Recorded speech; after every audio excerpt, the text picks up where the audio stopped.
Assalamualaikum warahmatullahi wabarakatuh. Nama saya Dian Handayani, mahasiswa Pasca Sarjana STIA Banten. Pada kesempatan kali ini kita akan membahas tentang budaya organisasi. Di sebelah saya sudah hadir narasumber, yaitu Bapak Faid Fikri SE sebagai Kabid Data Informasi dan Pembinaan Aparatur BKPSDM Kabupaten Pandeglang.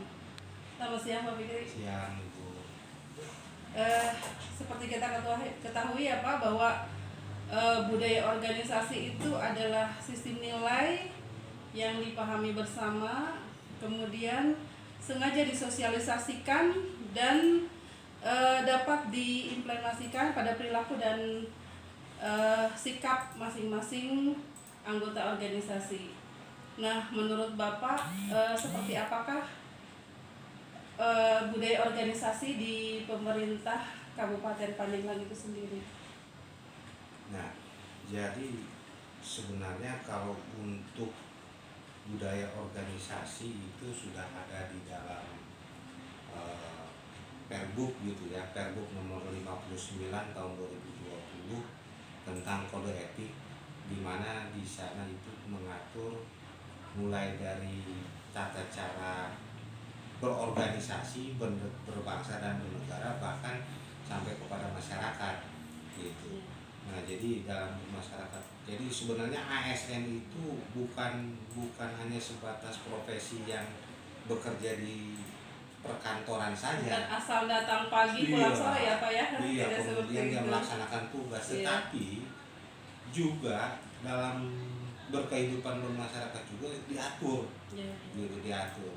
Nah, makanya di dalam Perbuk nomor 59 tahun 2020 ini diatur sampai kepada tata cara berorganisasi dan bermasyarakat. Nah, dalam berorganisasi ini juga ditetapkan bagaimana tentang etos kerja, seperti apa sih gitu yang harus dilakukan oleh setiap aparatur sipil negara, sehingga bisa mencapai dan meningkatkan kinerja organisasi. Karena memang dalam penentuan target organisasi, contoh misalkan di BKPSDM itu harus tercapai rencana kinerja yang sudah ditetapkan, karena ini sudah tertuang dalam perjanjian kinerja kepala BKPSDM-nya yang menyangkut tentang target yang harus dicapai untuk bisa mencapai visi misi bupati. Oh ya, jadi kepala OPD sudah membuat perjanjian kinerja. Sudah membuat perjanjian kinerja. Nah, jadi itu yang ditetapkan dalam perjanjian kinerja. Nah, kemudian yang di bawahnya mulai dari sekretaris, kepala bidang sampai kepada fungsional dan pelaksananya itu harus menjabarkan kegiatan apa saja yang harus dilakukan guna mencapai target organisasi tadi sesuai dengan tugas pokok dan fungsinya. Iya, betul. Sehingga bisa berjalan ya. Betul. Seseorang bisa bekerja sesuai dengan tugas pokok dan fungsinya. Iya. Betul. Kemudian yang paling heboh di Kabupaten Pandeglang kan kita dengar istilah kikiping ya Pak. Iya. Tapi bukan makanan ya kikiping di sini. Betul. Ya Pak. Seperti apa itu kikiping itu Pak? Nah, jadi kikiping ini sebenarnya sebuah sistem informasi kepegawaian. Jadi kita buat singkatan sih sebenarnya kikiping itu. Singkatannya dari kinerja, Ki yang kedua itu kehadiran, P-nya pegawai, Eng-nya Pandeglang. Oh iya, jadi ada singkatannya ya Iya, Pak. ada singkatannya, kinerja, Iya. kehadiran, pegawai, Pandeglang, jadi kikiping. Iya. Nah, itu kinerja itu adalah sebuah sistem informasi yang menggambarkan tentang penilaian kinerja aparatur sipil negara.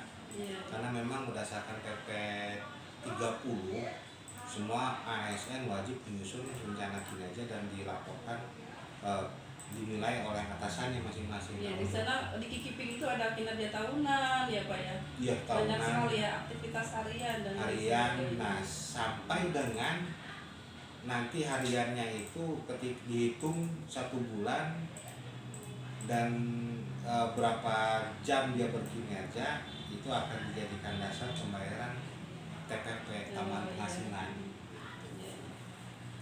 Berapa jam ini Pak bekerja dalam 1 bulan itu? Nah kalau sistem sebenarnya cuma 66 jam sih saat ini karena memang minimal baru ya awal Pak, minimal 66 jam ya. Jadi kalau kurang dari itu tambahan penghasilannya itu berkurang. Bisa berkurang. Tapi sebenarnya kewajibannya itu harus sebenarnya 170 jam dalam 1 bulan, itu normatifnya ya. Normatifnya sesuai karena memang 1 hari itu kan kewajibannya 7,5 jam pegawai negeri itu. Mulai dari datang sampai dengan pulang. Ada yang 6 hari kerja juga mungkin ya Pak ya? Iya, ada yang 6 hari itu. Kerja. Nah, sama. Tinggal kalau yang 5 hari kerja kan jam 7.30 pulang jam 16. Ya. Kalau yang 5 hari kerja itu jam 7.15 pulang jam 14 tuh. Tapi dia 6 hari kerja. Tapi pada dasarnya jumlah jam kerjanya itu selama 1 bulan itu 1 minggu. 1 minggu itu 170 jam gitu dalam 1 minggu. Seperti itu Bu. Mungkin ada kendala Pak selama ini dalam proses penginputan atau penilaian dan lain sebagainya. Nah, sempat kemarin memang awal-awal kan kita baru menggunakan sistem kinerja ini di tahun 2022 itu kita baru menggunakan mulai pembayaran TPP-nya itu di bulan April, Mei sampai sekarang ini. Nah itu karena memang jumlah ASN yang ribuan, saat ini kan sampai 8.875 orang. Yang ASN Kabupaten Pandeglang. Iya, yang aktif yang sekarang nih. Belum lagi kan nanti ditambah dengan P3K yang baru diangkat dan sama CPNS yang itu. baru, betul. Nah itu ribuan. Nah karena memang banyak pengunjung yang diakses masuk ke KIKIPIN ini, terutama yang kinerja itu, karena memang banyak dalam kalau jam-jam kerja ya Pak ya susah sekali masuk. Nah makanya kemarin kita tambah server, tambah server. Jadi dia tersendiri tuh kinerja tuh laporan input laporan hariannya di server tersendiri, sehingga supaya bisa maksimal ketika banyak pengunjung ribuan orang dalam waktu bersamaan, dia kinerja performa servernya dia nggak lemot gitu. Alhamdulillah ini beberapa hari ketika kita evaluasi tanya ke orang teman-teman di daerah Sumur, Cibaliung, kemudian Angsana, Cikesik dan yang semuanya Cibitung juga daerah-daerah ini alhamdulillah artinya mereka nggak sekarang tidak kesulitan lagi lah, karena memang kita kapasitas servernya udah kita tambah, bandwidth di sana juga kita tambah, namanya mudah-mudahan jadi tidak ada lagi kendala dalam proses input laporan lagi. Karena memang kemarin sempat untuk input laporan satu hari aja satu kegiatan itu bisa beberapa menit bahkan berjam-jam, tapi alhamdulillah sekarang sudah mulai lancar ya Pak. Lancar lagi. Ya. Gitu.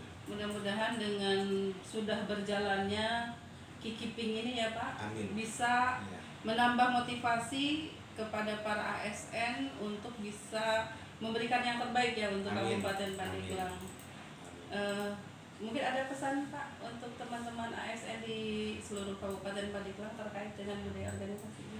Nah, jadi sebenarnya kalau pesan kami mah pertama, karena biasanya kan yang sering kita alami ya, yang sering kita temui, bahwasanya permasalahan yang terjadi terutama bagi ASN yang indisipliner dalam tanda kutip tuh. Jadi harus bisa memilah-milah mana keinginan, mana kebutuhan. Betul. Terkadang ASN ini lebih mementingkan atau mendahulukan keinginan dibanding kebutuhan, sehingga ketika keinginan yang didahulukan tanpa meninggalkan kebutuhan yang berdampak kepada penghasilan Iya. Ketika penghasilannya berkurang, gitu, kemudian motivasi untuk bekerjanya pun akhirnya Kurang juga ya kurang Pak. juga. Iya. Karena apa? Penghasilannya dia sudah hilang atau digadaikan lah gitu kan untuk memenuhi keinginannya tadi. Iya, betul. Nah sehingga motivasi udah berkurang, sehingga dalam berkinerja, dalam berorganisasi pun ya akhirnya kurang lah gitu ya, sehingga ini akan berpengaruh kepada kinerja organisasi, target yang harus disampaikan pun mereka ya berkurang gitu ya, bahkan bisa tidak tercapai itu. Iya, betul. Makanya kepada teman-teman ASN ya, laksanakan tugas dengan sebaik-baiknya sesuai dengan aturan gitu ya, mentaati aturan yang ada Iya. dalam melaksanakan tugas, sehingga apa yang menjadi cita-cita pemerintah Kabupaten Pandeglang, visi misi kepala daerah bisa tercapai. Iya. Demikian. Baik Bapak Ibu sekalian, kita sudah berbincang-bincang tadi dengan Bapak narasumber, mudah-mudahan bermanfaat khususnya untuk HSN dan untuk pemerintah Kabupaten Pandeglang.